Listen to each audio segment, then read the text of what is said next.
انشاءالله الرحمن هم دخینه سی حدیث در رسول الله صلی الله علیه وسلم با رضا خدای تعالی که هم خیر و صرف تری بیان کنیم با رضا خدای تعالی و برای مؤمن بخشکید مؤمن یادی که جی بخو پسیراش وان ملاکن ای کو شریعت خانده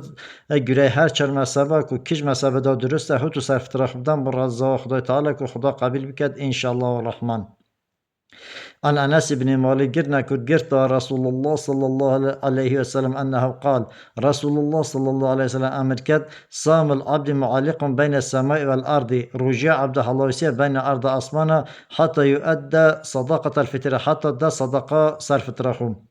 وإذا أدى صدقة الفطر أو وقت صرف ترخوده ورضا خدا تعالى جعله الله جناحين أخضرين خدا جل وعلا دي قريد بروجيت بهم دو بركاسك يطير بهما إلى السماء صابعة دفرن بوان برحاطات شنا أصمان حاطي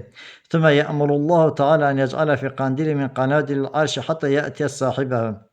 بشتنگی خدا جلاله دی امر ملائکت خود کرد دیوان رجوع گرن کنه قندیله که دا قندیلت عرش خدای تعالی دنبن عرش خدای تعالی حتی رجوع قیامت کو صاحب اون رجوع بده او رجوع گرته بر رضا خدای تعالی خدا خیروان رجوع دته و وان رجوع تسلیم صاحبیان کرد. صدقة الفطر واجبة إجا صدقة فطر واجبة سكل إنسان كي عقل بالغ بسلمان بيتن كچكا ومازن إلا إنسان كي چم مالاودانه بي چتش نبيد كو شاو رجد عيدا بخود برسي بيد آن ساون يعني خاصة هر إنسان كي بسلمان بيد عقل بالغ بيد كچكا بي مازن بيد واجبة سا صرف تراخو در بخید. امام عثمان جاره که صرف تراخو بیر کر بیا زمان پیغمبر علیه الصلاة والسلام و صرف تراخو پشت نجاعدی دا. حتی نیک رسول الله صلی الله علیه وسلم گوته رسول الله صلی الله علیه وسلم یا رسول الله مصرف ترا خو بیر کر بیام پش نجاعید و هم عبد جی ازاکر فی سبیل الله و رضا خدای تعالی جل علم رسول الله صلی الله علیه وسلم امر کر اگر تا صد عبد جی ازاکر بان تو ند گشتی خیری کو تا پیش نجاعید صرف ترا خدا و رضا خدای تعالی.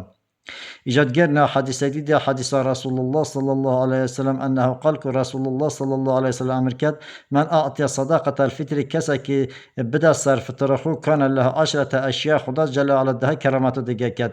الأولية أول خدا جل على ده بدني خوين كتوام جناحه يدوي خدا جل على ده سكرو ده تأذكرن أجر جهنم يسي خدا جل على ده رجوع قابل كت يا چارم ده واجب بو بحشت یا پنجه ده درکت قبر خامنداری یا ششه ده خدا جل عالم و صالحات صلاح پاشتر همه عمله چاکه بنویسید یا خاطر ده بو واجب شفاعت پیغمبر ما علیه الصلاة والسلام رجا قیامت یا حشر ده چیزا پراسیرات که بروسیا شدت یا نهه ده طالازی خدا گران که ده خراب رحمه خو یا ده خدا جلاله ده نوع دفتر خرابی کرا در خید اختنا دفتر چاکی کرا انشالله ام همه گره شریعت ده بسیار کن گره مذهب هر چند مذهب و کج مذهب بما اوگونه بود دانا صرف ترخو که ام گره مذهب با رضا خدا تعالی بسیاران ملائکه که شریعت خانده شریعت زانن گریه هندی صرف ترا خو مال عائله خود در خنده بر رضا خدا تعالی پیش نیجا عیده چنکی شوا عید صرف ترا واجب بید ایجاد بیا پیش نیجا عیده جیم رو بدد یا خیر او یا همیا خیرا همیا گورتر انشالله خدا تبارک و تعالی نیجا روزی همیا قبول بکد